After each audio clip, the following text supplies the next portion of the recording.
Everyone, back to my channel. Today I have a very special guest. This is Stephen Chin, and he is a seven-figure Etsy seller. Today I am going to be interviewing him and asking some really interesting questions. We're going to be going over really cool things that Stephen is working on right now in the Etsy space. So to start off, Stephen, if you could share a little bit about your story, how you found Etsy, and where you are now. Yeah, so I've been selling on Etsy for almost 3 years. I got started back in June of 2020. So a great friend of ours, Jesse, super successful Etsy seller, told me about the opportunity of selling face masks on Etsy. He essentially told me what printer to buy, what heat press to buy, what face masks to buy. I launched a shop out of my garage, and that's kind of where things took off. We went from knowing nothing about Etsy to 17 sales my first day, 30 sales my second day, 60, 120, 250, 500 sales a day by day 5. So I was thrown right into the fire.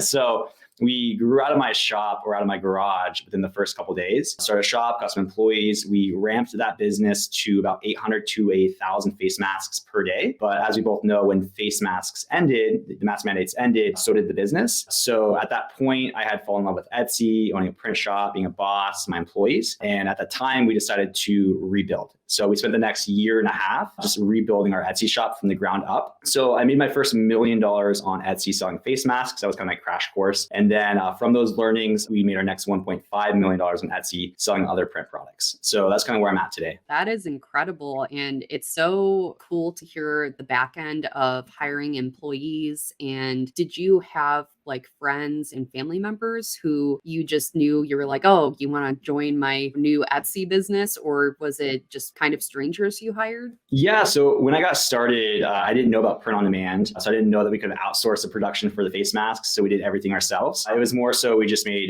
a Craigslist post, got a few employees that way, got them onboarded through a temp agency, and then just ran it that way at the beginning. Wow, that is so inspiring and cool to hear because, on my channel, we talk a lot about like print on demand and not really as much into the hiring for an Etsy business, but that is so just inspiring to hear that just going on Craigslist and finding some people. And I know a lot of people ask about virtual assistants and whatnot. Have you ever hired virtual assistants for your business as well? For customer service and other things? Yeah, so I have other business opportunities that I've done, but for the Etsy shop, we've done everything in-house. So from the customer service, I do all of the designing myself, and in the production, we have employees that do the production. So I know that you can do virtual assistants for outsourcing customer service, graphic design, and you can do print on demand for fulfillment. I'm a little bit more crazy. I just like to just do that all myself.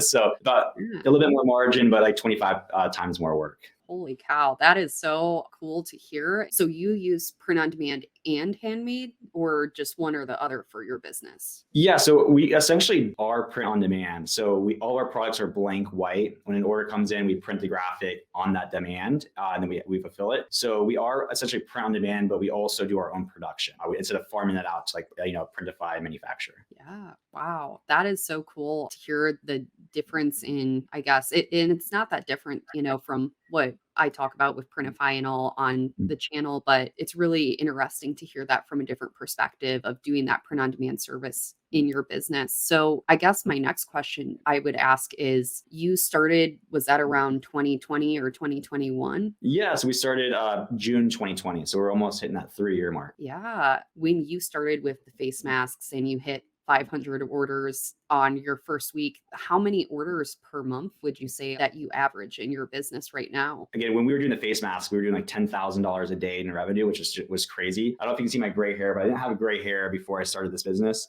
Oh, no. It was a lot of work, right? I was working like 16 hours a day for like the first 90 days straight out of my garage, trying to hire and delegate and learn. I didn't know how to use the heat press when we first got started. So I worked my way through that, like I mentioned, my crash course. But through those learnings and a few other business adventures before the Etsy shop, I already knew how to do like the product research, the market research, launch strategy. To when we rebuilt, we're at a point now where, again, we're not in a holiday season right now. We're like in Q1 where things are a little bit slower on Etsy. But like if I were to tell you my orders like today, we do about $1,500 revenue to about $2,000 revenue a day across about 100 and 120 orders per day. If you go into like a peak season like Christmas, which things are more giftable, Etsy spikes during Christmas rush, we've broken $300,000 revenue 3 different times during a holiday. And I think if you include shipping, we probably broke $500,000 Christmas of 2022. Wow. That is insane. And that's just so, like, again, inspiring for those probably watching right now. My next question would be, how many listings do you have currently, and how many would you say it took until maybe you started scaling in your business? Yeah, so I'm very intentional in everything that we launch because we are like a handmade shop. There's more risk. If it doesn't work, we bought the equipment, we bought the supplies from China.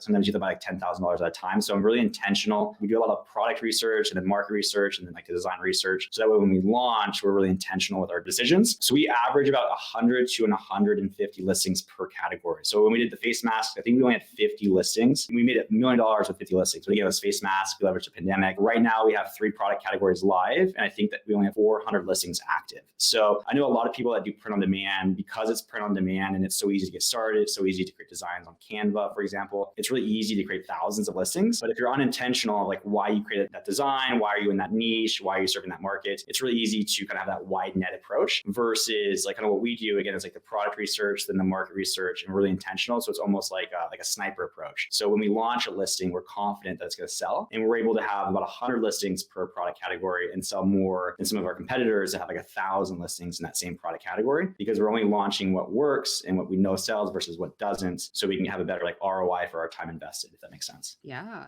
I love that. And I love that concept that you said that you're creating listings very intentionally. And I think that's a great takeaway for anyone watching. Like, I do ask listings a lot with the people that I interview on this channel, just because for me, a lot of commenters do say, "Oh, I always hear over 1,000, that's when you'll hit big," and things like that. But even for my business, I have 500 listings. But when I started scaling and I hit 6 figures of revenue, it was at the 300 listing mark. And I Yeah. was very intentional when I was creating those listings. I was looking at SEO, doing the research on the niches, the product types, all of that. So I love that you mentioned that during this, that it's not always quantity, it is very much quality too. And a lot of previous students have said, I've uploaded thousands of listings and I'm only at my 100 sale mark a year in. So that's something to note there. As far as your product categories or your categories that you're in, would you say that they're more of evergreen types of categories, or are they holiday categories? Yeah, so I would definitely, whether or not your product is evergreen, I would definitely recommend that you do leverage holidays. So it's all about relevancy. Like you can have an apparel, which is evergreen product type, but put like a Thanksgiving design on it and it's going to take off during Thanksgiving. You can put a Halloween design on it, it's going to take off during Halloween, a Christmas design during Christmas. So that's one thing that I've learned, across, like we've had like over 200,000 sales at this point, is independent of the product type, we always throw like the holiday seasons on it because it's all about in that holiday season, whatever the product type is, it's relevant in that season. It will take off during that season. We do about 50% of our revenue and profit for the year in the month of Christmas. So, and a lot of our designs are Christmas based, but not necessarily our products are Christmas based, but we put Christmas designs, holiday designs on our evergreen products. One thing I wanted to touch base on the previous question in terms of like the designs and the listing quantities is when you're selling print products, or especially if you're doing print on demand, when you find yourself selling on the same marketplace like Etsy, selling the same product type like apparel, bought from the same manufacturer, maybe SwiftPod from Printify for the same price, same lead times, it's almost impossible to stand above the competition beyond your design.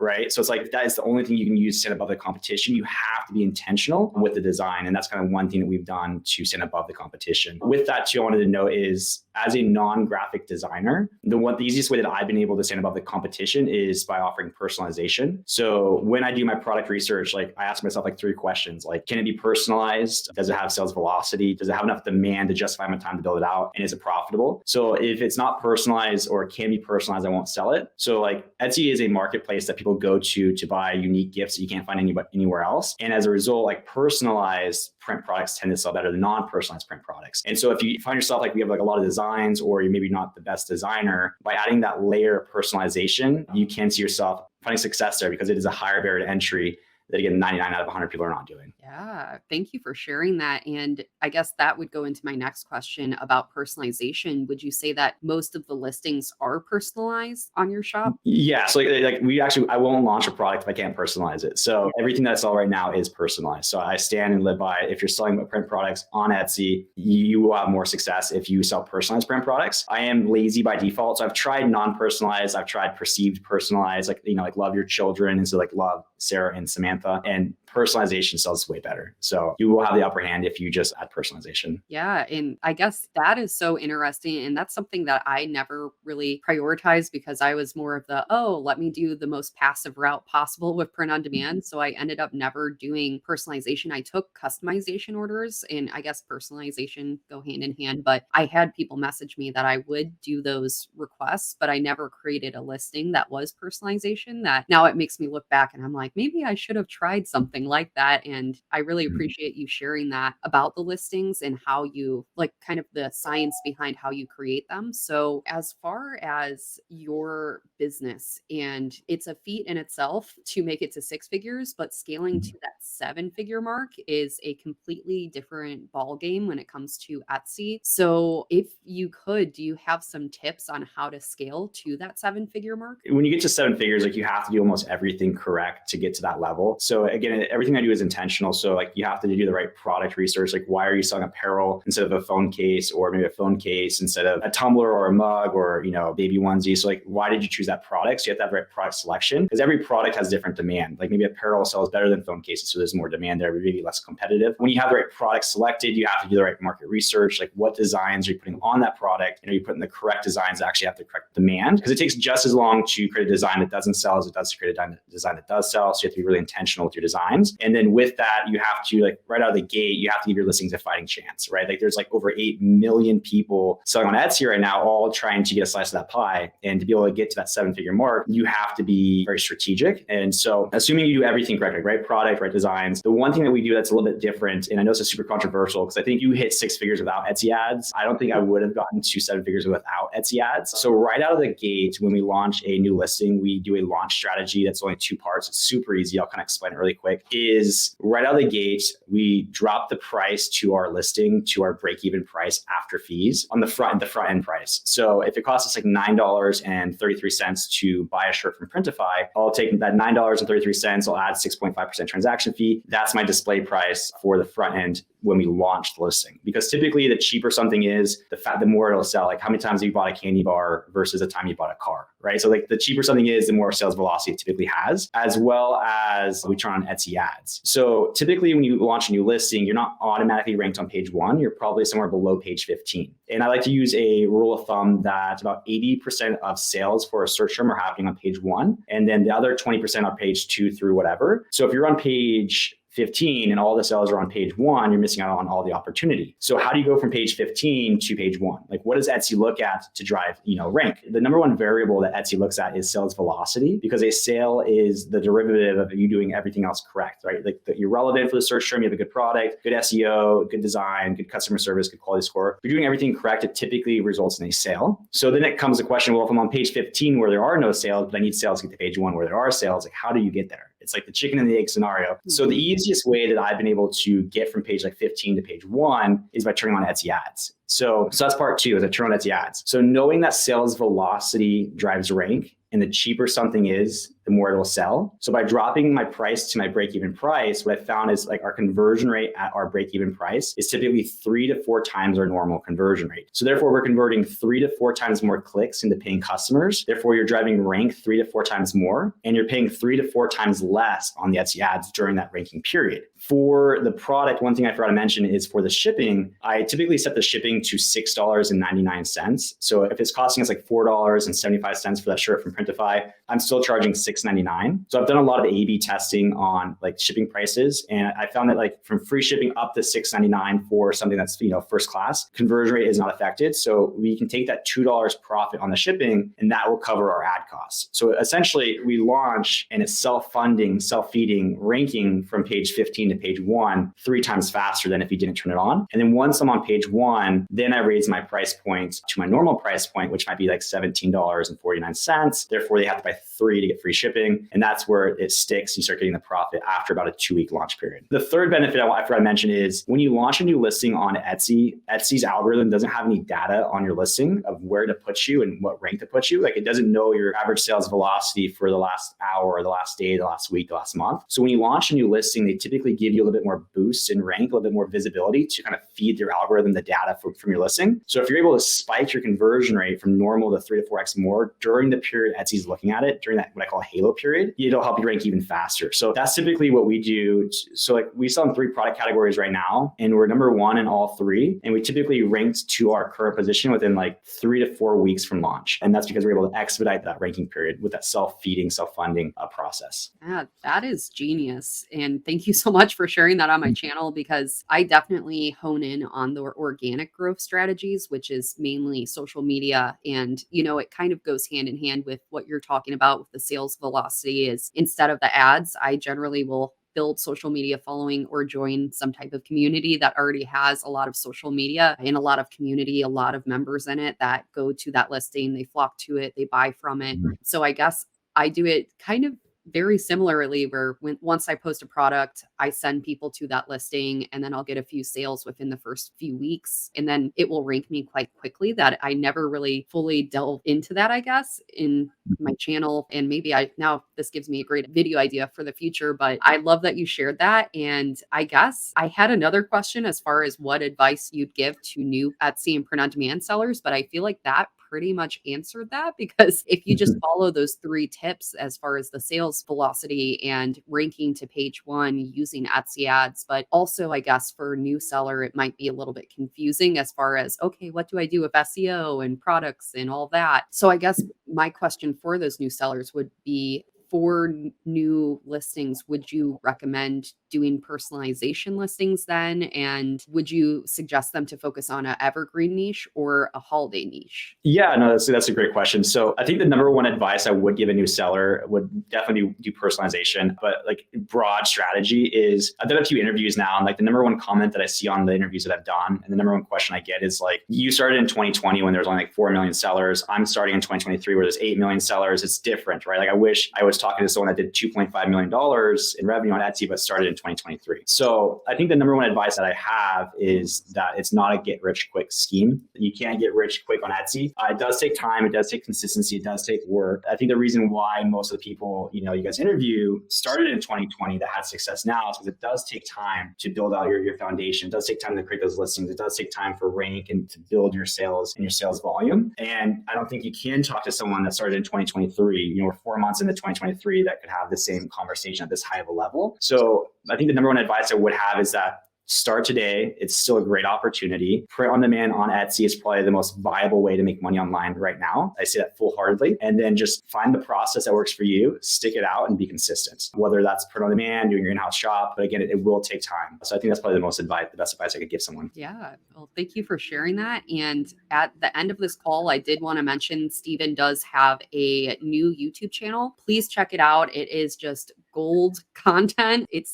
so interesting what you're working on right now. And I did want to ask you to maybe share the project that you're currently working on as far as that channel goes. Yeah. So like I mentioned, like the number 1 question I get is like, Steven, if you were to start over today, like what exactly would you do? And so I thought like, what if instead of just like telling you, what if I actually showed you? Like, what if I actually started over, launched a brand new Etsy shop, print on demand, and documented the whole thing? So in my YouTube channel, I'm going to start a brand new Etsy shop, print on demand, with the goal to grow it to $1 million revenue in the next 12 months. And at the end, we're going to donate 100% of the profits to charity. So in this channel, I'm going to be 100% transparent, both with the shop, the designs, the niches, the profits, the losses, the strategy. I'm essentially going to take everything that I've learned in the last like 3 years. I'm removing all of the fluff, and I'm only recording like the gold, actionable, proven strategies that I use in my current business today, and that I plan on using today in this new shop. So you'll be able to follow along, build your shop right alongside me. And again, I'll be there every step of the way. So being somebody that has, I'm a full-time husband, full-time dad, I have a print shop, I'm developing a software, and I still believe that it's worth launching a brand new Etsy shop today, 2023. And I do believe that I can ramp it to $1 million revenue in the next 12 months. I hope that that kind of shows you that there is an opportunity here, that even if you only work on this part-time, that you can build a print on demand business on Etsy and be able to yield enough money from that to be able to change your life, hopefully. Yeah, I love that so much. I love just the purpose behind it. And again, anyone watching my channel, don't forget to check out the first episode down below. I will link it. Subscribe to his channel, comment on the first video. Thank you so much for joining in this interview, Steven. Of course. Thanks for having me. Yeah. Alrighty. See you guys.